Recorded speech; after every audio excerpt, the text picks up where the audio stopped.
اعوذ باللہ من الشیطان الرجیم بسم اللہ الرحمن الرحیم وَإِذْ أَخَذْنَا مِيثَاقَ بَنِي إِسْرَائِيل، اور یاد کرو وہ وقت جب ہم نے بنی اسرائیل سے یہ عہد لیا تھا، حضرت یعقوب علیہ السلام کی اولاد سے، لا تعبدون الا اللہ، کہ مت پوجنا کسی کو سوائے اس اللہ کے۔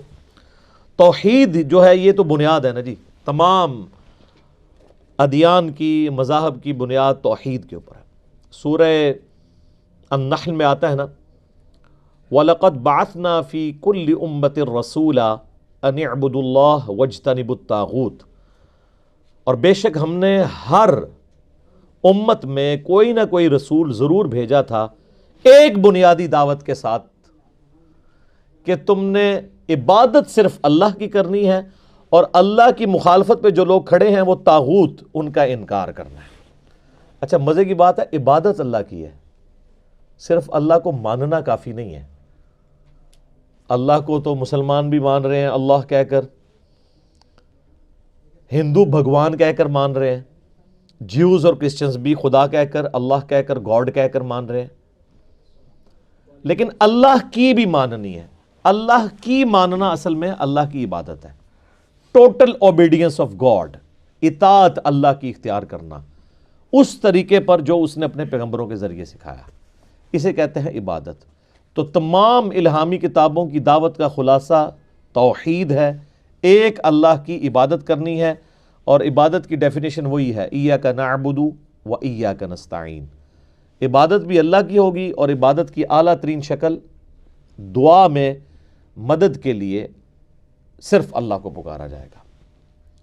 اب عبادت کی جتنی شکلیں ہیں، نماز ہو اور نماز کے اندر جتنے پوسچر ہیں، رکوع، سجدہ، عاجزی کے ساتھ کسی کے سامنے کھڑے ہونا، نظر، نیاز، منت، سب کی سب چیزیں ایک اللہ کے لیے ہیں، اور سب سے بڑھ کر مشکل کشا، حاجت روا ایک اللہ کو مانا جائے، وہ ہے ایاک نستعین۔ اچھا عبادت میں نستعین بھی شامل تھا، الگ سے کیوں ذکر کیا ہے؟ اللہ کو پتا تھا سب سے زیادہ شرک اس میں ہونا ہے۔ آج دنیا میں کوئی مسلمان نہیں ہے جو یہ کہتا ہو کہ میں رسول اللہ کی عبادت کرتا ہوں، نعوذ باللہ۔ لیکن شرک فی الدعا، پکارنے میں جو شرک ہے، مسلمانوں کی اکثریت میں پایا جاتا ہے۔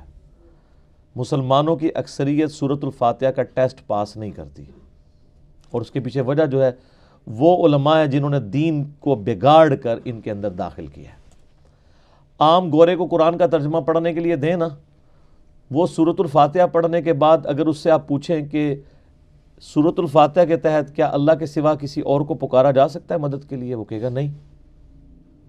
لیکن مولوی آپ کو کہانی کرائے گا جی روٹی امی سے مانگتے ہیں۔ تو ایاک نستعین میں یہ بات تو ہے ہی نہیں ہے، یہ تو ظاہری اسباب ہیں، اس کا حکم تو قرآن میں خود آیا ہے، وَتَعَاوَنُوا عَلَى الْبِرِّ وَالتَّقْوَى وَلَا تَعَاوَنُوا عَلَى الْإِثْمِ وَالْعُدْوَانِ، نیکی پرہیزگاری کے کاموں میں ایک دوسرے کی مدد کرو، اور برائی میں الگ رہو، اس میں مدد نہ کرو۔ یہ اس مدد کی بات ہو رہی ہے کہ سامنے کوئی ہستی موجود نہیں ہے، اور آپ یہ عقیدہ رکھتے ہیں کہ وہ میری مسئلے کو حل کر دے گی۔ سامنے ہستی موجود ہو، چاہے مسلمان ہو، کافر ہو، انسان ہو، جانور ہو، یا کوئی اور مخلوق ہو، آپ اس سے مدد لے سکتے ہیں۔ میں آپ سے کہتا ہوں مجھے پانی پلا دیں، ٹھیک ہے، لیکن آپ بغداد میں ادھر بھی قبر کے اندر دفن ہے، اور میں آپ سے مجھے پانی پلا دیں، تو مانگ کے دیکھ لیں، کوئی پلا سکتا ہے تو پلا کے بتا دیں، کیونکہ وہ پلی اسی سے لیتے ہیں۔ وَاسْتَعِینُوا بِالصَّبْرِ وَالصَّلَاةِ، نماز اور صبر کے ذریعے مدد چاہو، کس کی؟ ان اللہ مع الصابرین، اللہ کی مدد، اللہ صبر کرنے والوں کے ساتھ ہے۔ اس کا مطلب کوئی نہیں لیتا المدد یا نماز، المدد یا صبر۔ نماز اور صبر تو توسل اور وسیلہ ہے اللہ تک پہنچنے کا، مانگنا اللہ ہی سے۔ بارش کون برساتا ہے؟ اللہ۔ ڈیوٹی کس کی ہے؟ فرشتوں کی۔ لیکن فرشتوں سے بارش مانگ نہیں سکتے، شرک ہو جائے گا۔ مانگنی اللہ سے۔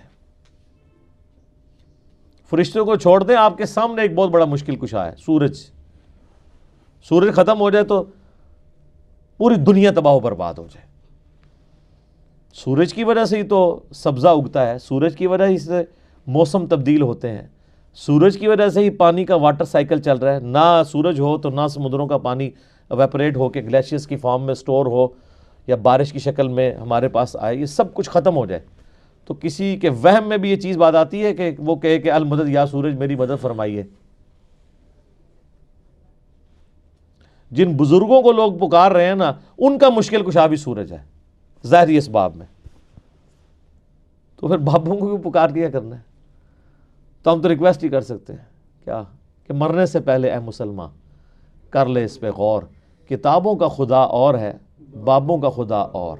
جس خدا کا تعارف کتابیں کرواتی ہیں وہ اور خدا ہے، اور جس کا تعارف بابیں کرواتے ہیں وہ اور خدا ہے۔ وہ کوالٹیز اللہ کی نہیں ہے،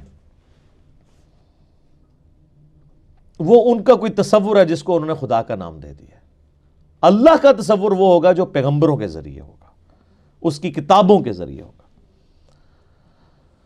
تو ہم نے بنی اسرائیل سے عہد لیا تھا مت پوجنا کسی کو سوائے اللہ کے، وبالوالدین احسانا، اور والدین کے ساتھ احسان کرنا۔ قرآن حکیم میں 4 مقامات ایسے ہیں جہاں پر توحید کے فوراً بعد والدین کے ساتھ اس نے سلوک کا ذکر ہے، ان میں سے یہ پہلا مقام ہے۔ اس کے بعد سورۃ الانعام میں، پھر سورہ بنی اسرائیل میں 10 کمانڈمنٹس آئیں گی، اور پھر سورہ لقمان میں، وہاں پہ بھی ماں باپ کے ساتھ اس نے سلوک کا ذکر ہے۔ حقوق اللہ میں جس طرح توحید اور توحید فی الدعا، توحید فی العبادہ امپورٹنٹ ہیں، حقوق العباد میں پہلا حق ماں باپ کا ہے، اور اس کا ذروہ سنام ایپیکس اور چوٹی سورہ بنی اسرائیل میں آئے گی۔ وہاں تو یہاں تک آیا کہ ماں باپ کو اف بھی مت کہنا، اور اگر دونوں یا دونوں میں سے ایک بڑھاپے کی حالت میں تمہیں ملے تو ان کے سامنے اپنے عاجزی کے ساتھ کندھے جھکا کر رکھنا، ان کو اف تک مت کہنا، اور ان کے لیے دعا کرنا کہ اے اللہ ان پہ بھی رحم فرما، جس طرح بچپن میں انہوں نے مجھ پہ رحم کر کے مجھے پالا تھا۔ تو والدین کو چونکہ اللہ تعالیٰ نے دنیا میں آنے کا ذریعہ بنایا انسان کا، اور وہ کتنی مشقت کر کے پال پوس کے بڑا کرتے ہیں، ظاہری اسباب میں سب سے بڑا ذریعہ والدین کو بنایا، لہٰذا ان کا حق بھی سب سے زیادہ ہے۔ اور اس کے بعد وذی القربیٰ، اور قریبی رشتہ داروں کے ساتھ بھی احسان کرنا، والیتامیٰ، اور یتیموں کے ساتھ، والمساکین، اور مساکین کے ساتھ، مسکین لوگ، غریب لوگ جن کے لیے 2 وقت کی روٹی ایشو ہے، اگر آپ ان کے لیے صدقہ اور خیرات کر سکتے ہیں تو وہ ضرور کریں۔ وَقُولُوا لِلنَّاسِ حُسْنًا، اور لوگوں سے اچھی بات کرنا۔ اچھا، بعض لوگ اس کا ترجمہ یوں کر دیتے ہیں کہ لوگوں سے حسن اخلاق سے پیش آنا، وہ بھی درست ہے۔ حسن اخلاق سے پیش آنا یہی ہے کہ اس سے اچھی بات کرنا، یہ نہیں ہے کہ مسکراتے ہوئے اسے گناہ کی دعوت دینا۔ لوگ یہ سمجھ رہے ہوتے ہیں کہ بڑی ایکٹنگ کر کے بولنا یہ حسن اخلاق ہے۔ حسن اخلاق یہ ہے کہ اخلاقیات کیا ہیں، ہم کن چیزوں کو غیر اخلاقی کہتے ہیں، جو انبیاء کی تعلیمات کے مخالف ہوتی ہیں، جو انبیاء اکرام علیہ السلام نے چیزیں تعلیم فرمائی ہیں وہ اعلیٰ درجے کی اخلاقیات ہیں۔ یعنی کسی کو نماز کی طرف بلانا یہ اخلاقیات ہے، کسی کو کہنا جھوٹ مت بولو یہ اخلاقیات ہے، کسی کو کہنا کہ کاروبار میں ڈنڈی مت مارو یہ اخلاقیات ہے، کسی کو کہنا کہ تم اپنے ماں باپ کے ساتھ حسن سلوک کرو، اپنے بہنوں اور بھائیوں کا حق وراثت میں مت دباؤ یہ اخلاقیات ہے، حرام خوری مت کرو یہ اخلاقیات ہے۔ اچھا، ہمارے معاشرے میں اخلاقیات یہ ہے کہ کوئی جو بھی الٹا کام کر رہا ہو اس کے ساتھ مسکرا کے بات کرے کہ لگا رہا جیسے لگا ہے، یہ اخلاقیات نہیں ہے۔ یہ انڈیا پاکستان بنگلہ دیش کی اخلاقیات ہیں۔ پھر میں کیوں نہ کہوں کہ مرنے سے پہلے اے مسلمان کر لے اس پہ غور، کتابوں کا خدا اور ہے، بابوں کا خدا اور۔ یہ سیکھنا ہوگا، یہ قیامت ہے اس کے اندر مضمر، کہ اللہ کا وہ تعارف مانا جائے گا جو اس نے خود کروایا ہے اپنے انبیاء کے ذریعے، کتابوں کے ذریعے۔ وَأَقِيمُوا الصَّلَاةَ، اور نماز کو قائم کرنا، وَآتُوا الزَّكَاةَ، اور زکوٰۃ ادا کرتے رہنا۔ آپ دیکھ لیں کہ توحید کے فوراً بعد حقوق العباد کا ذکر آیا ہے، اور اس کے بعد نماز کا ذکر آیا ہے، اس امپورٹنس کو بتانے کے لیے کہ نمازوں کا خدا اور نہیں ہے. نمازوں کا خدا بھی وہی ہے جو ماں باپ کا خدا ہے.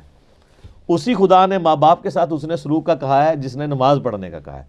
لیکن پرائورٹی اس لیے کی کہ بعض اوقات دین پہ چلنے والے لوگوں سے حقوق العباد کے معاملے میں سستی ہو جاتی ہے, تو اسی چیز کو ہائی لائٹ کیا. اور یہ سٹائل آپ کو قرآن حکیم میں بارہا آئے گا کہ اللہ تعالیٰ نے توحید کے فوراً بعد حقوق العباد کا ذکر کیا اور اس کے بعد عبادات کا ذکر کیا. کیونکہ جو لوگ پریکٹسنگ مسلمان ہوتے ہیں نا, تو شیطان ان پہ پہلا حملہ یہ کرتا ہے کہ وہ اپنے گیٹ اپ میں تو اسلام نافذ کر لیتے ہیں, نماز بھی پڑھنا شروع کر دیتے ہیں, لیکن اپنے معاملات میں انتہائی برے ہوتے ہیں. اور اس کا گلہ آپ اکثر لوگوں سے سنتے ہوں گے, وہ دیکھیں جی انہیں داڑھی رکھی ہے, داڑھی رکھ کے پہ کیا کرتا ہے, ویکھو انہوں. پھر داڑھی والے بھی کہہ رہے ہوتے ہیں جی داڑھی کا اس میں کیا قصور ہے. داڑھی کا قصور نہیں سر, آپ کا قصور ہے. لوگ یہ ایکسپیکٹ کر رہے ہیں کہ ایک بندہ پریکٹسنگ مسلمان ہے تو اسے الٹی حرکتیں نہیں کرنی چاہیے. کیوں؟ اس داڑھی کے اگینسٹ آپ عزت بھی تو عام بندے سے زیادہ اویل کر رہے ہیں. جب آپ عزت ڈبل اویل کر رہے ہیں تو سر جب پھر آپ کی پکڑ کی باری آئے گی نا, پھر آپ پہ پکڑ بھی ڈبل ہوگی. یہ تو نہیں ہے پریویلیجز ہی لینی ہے آپ نے, انہی کو کیش کروانا ہے. اس لیے دیکھیں کہ امہات المومنین کے بارے میں سورۃ الاحزاب میں آیا ہے کہ نبی کی بیوی ہو, تم عام عورتوں کی طرح نہیں ہو, اگر تم نے کوئی بے حیائی کا کام کیا تمہیں دوگنا عذاب ہوگا, اور اگر تم اللہ اور اس کے رسول کی تابع فرمان رہی تو تمہارے لیے اجر بھی ڈبل ہے. تو یہ اللہ تعالیٰ نے دیکھیں موٹی موٹی کون سی باتیں گنوائی. نمبر 1 توحید, نمبر 2 والدین کے ساتھ اس نے سلوک, نمبر 3 قریبی رشتہ داروں کے ساتھ, نمبر 4 یتیموں کے ساتھ, نمبر 5 مساکین کے ساتھ, نمبر 6 لوگوں کے ساتھ حسن اخلاق سے پیش آنا ہے, ان کو اچھی بات کا حکم دینا ہے, اور نمبر 7 نماز قائم کرنی ہے, نمبر 8 زکوٰۃ دینی ہے. یہاں پہ اتنی ڈیٹیل نہیں آئی ہے, چند موٹی موٹی باتیں آئیں, آگے چل کے یہ مزید آنا شروع ہو جائیں گی. جب آتی جائیں گی میں انشاءاللہ آپ کو بتاتا جاؤں گا. ویسے الگ سے 10 کمانڈمنٹس کے اوپر میرا مسئلہ نمبر 77 ریکارڈ ہے, آپ یوٹیوب پہ جا کے لکھیں تو وہ آپ کے سامنے لیکچر کھل جائے گا. تو اللہ تعالیٰ فرماتا ہے یہ ساری چیزیں ہم نے حکم دی تھی بنی اسرائیل کو, ثم تولیتم, لیکن تم ایسے ناہنجار نکلے کہ تم نے روگردانی کر دی. اس کے بعد اللہ نے عہد بھی لیا اپنے پیغمبروں کے ذریعے کہ ان چیزوں کا خیال رکھنا ہے, لیکن تم نے منہ پھیر لیا. الا قلیلا منکم, سوائے قلیل لوگوں کے کہ وہ تو اپنے اس عہد پر قائم رہے, اکثریت جو ہے وہ گمراہی کے راستے پہ چلی. اور سر اس امت کا بھی یہی حال ہے.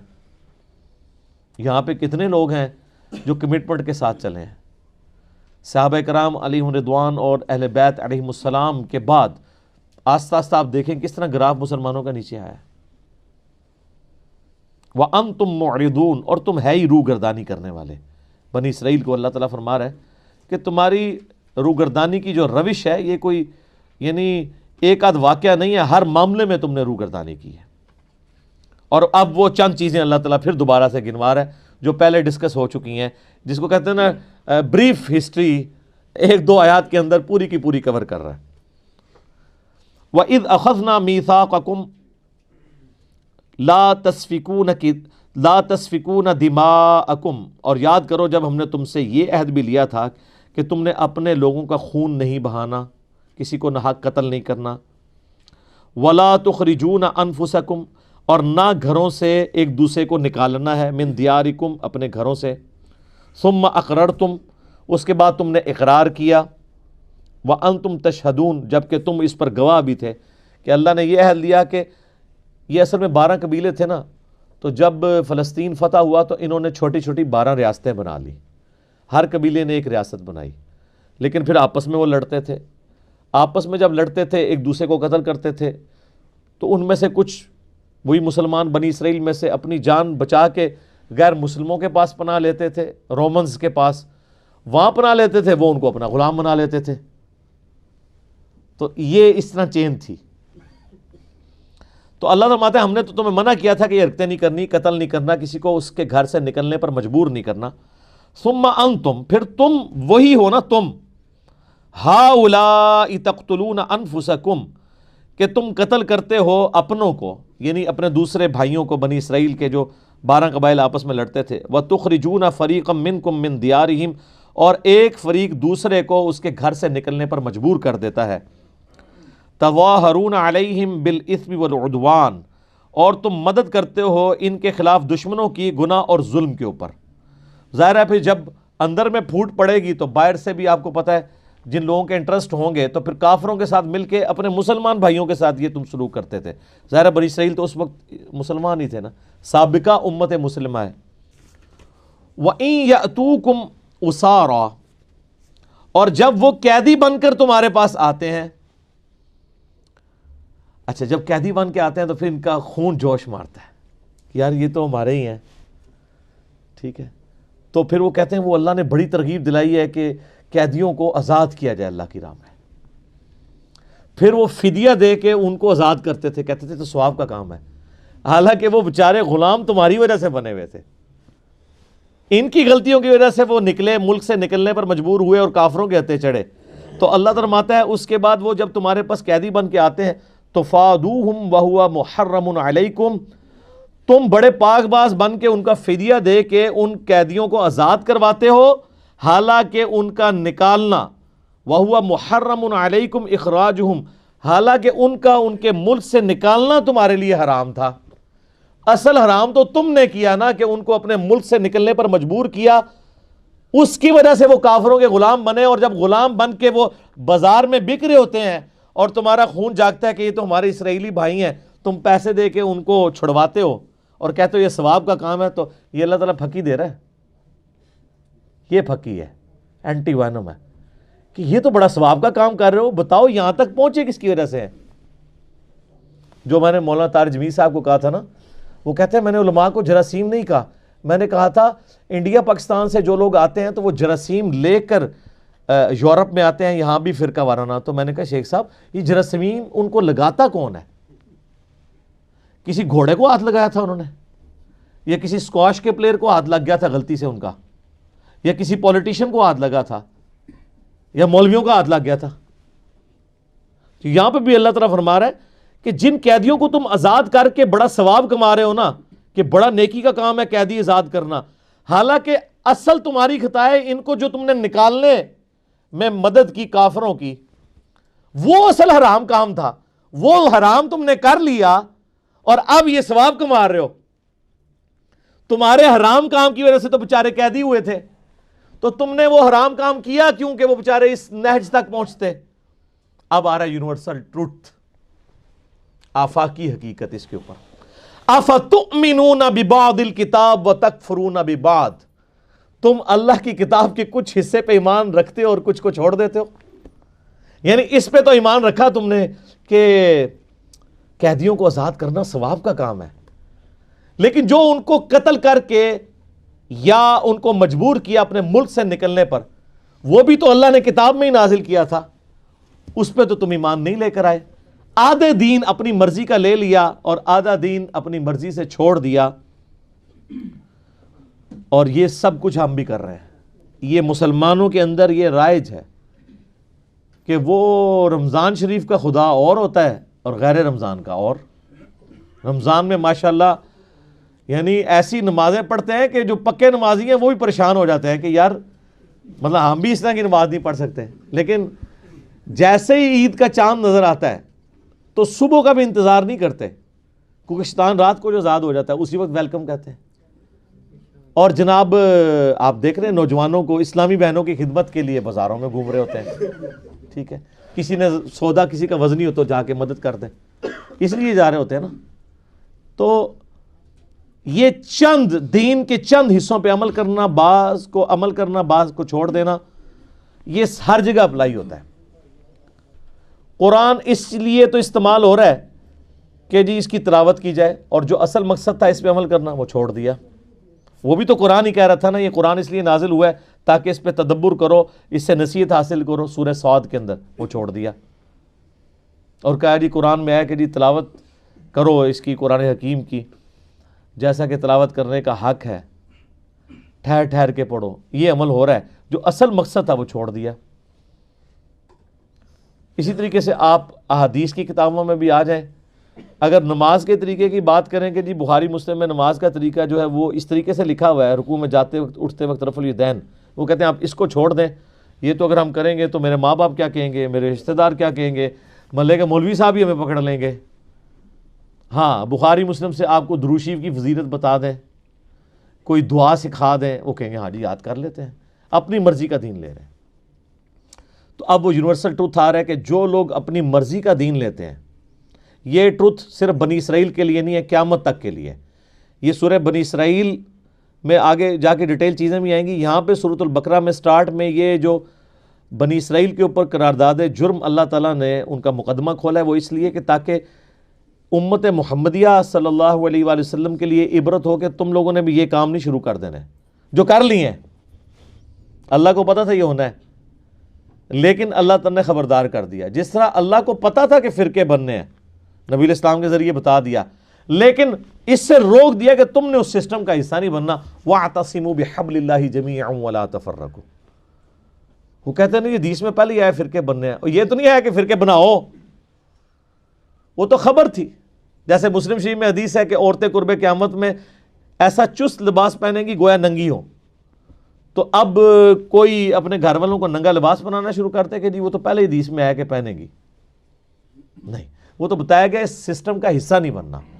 فرقے بنیں گے، تم نے اللہ کی رسی قرآن کو مضبوطی سے پکڑنا ہے، فرقوں میں نہیں بٹنا۔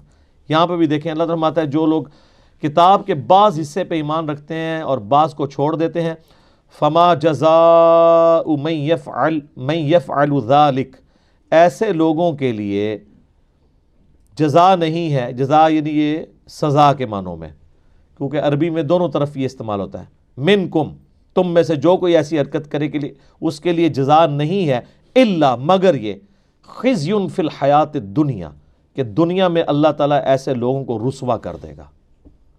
آج 1.5 ارب مسلمانوں کی رسوائی ہمارے سامنے ہے۔ صحیح مسلم میں حدیث ہے، نبی علیہ السلام نے فرمایا اللہ تعالیٰ اس کتاب کی وجہ سے لوگوں کو عروج دے گا اور اس کتاب کی وجہ سے لوگوں کو ذلیل کرے گا۔ صحابہ کرام علیہم رضوان کو، اہل بیت کو عروج اس کتاب کی وجہ سے ملا، اور بعد والوں نے اس کتاب کو چھوڑا تو ذلت اور خواری۔ اللہ نے فرمایا تھا کہ بعض حصہ بھی کتاب کا چھوڑ دیا تو مارے گئے، ہم نے تو کتاب کا اکثر حصہ چھوڑ دیا ہوا ہے۔ اسی کو ڈاکٹر اقبال نے جواب شکوہ میں اللہ کی طرف سے جواب دیتے ہوئے کہا ہے، وہ زمانے میں معزز تھے مسلمان ہو کر، اور تم خوار ہوئے تارک قرآن ہو کر۔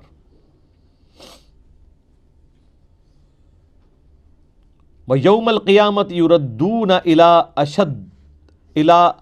أَشَدِّ الْعَذَابِ، اور قیامت والے دن شدید عذاب میں جھونکا جائے گا۔ یعنی دنیت میں تو رسوائی ہونی ہے، آخرت کا بھی جو ادھار باقی ہے نا وہ تو بہت ہی شدید ہے۔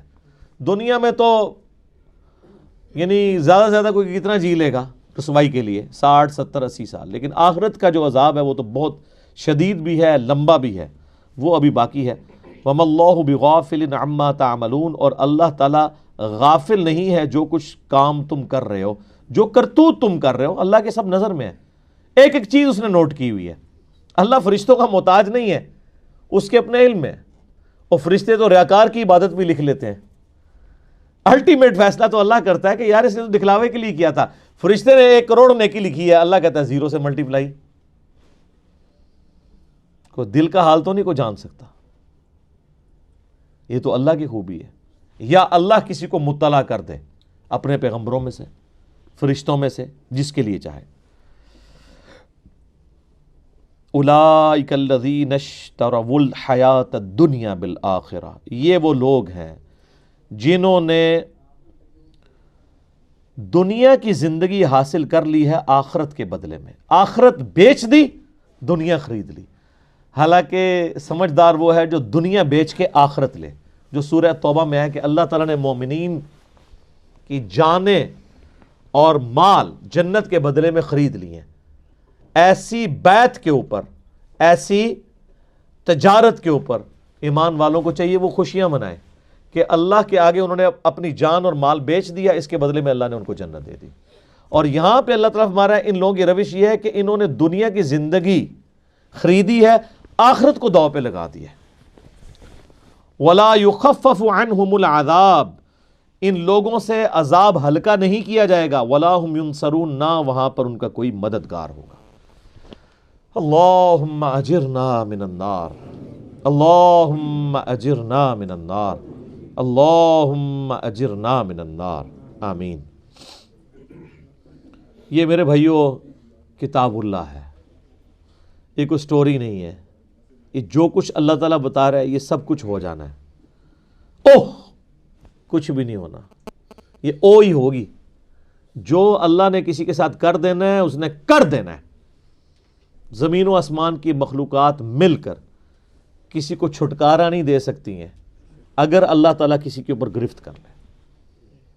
اللہ تعالیٰ فرماتا ہے اس کے حضور کوئی سفارش بھی کسی کی نہیں کر سکتا سوائے اس کی جو اللہ تبارک و تعالیٰ جس کے لیے خود ہی یہ اجازت مرحمت فرما دے۔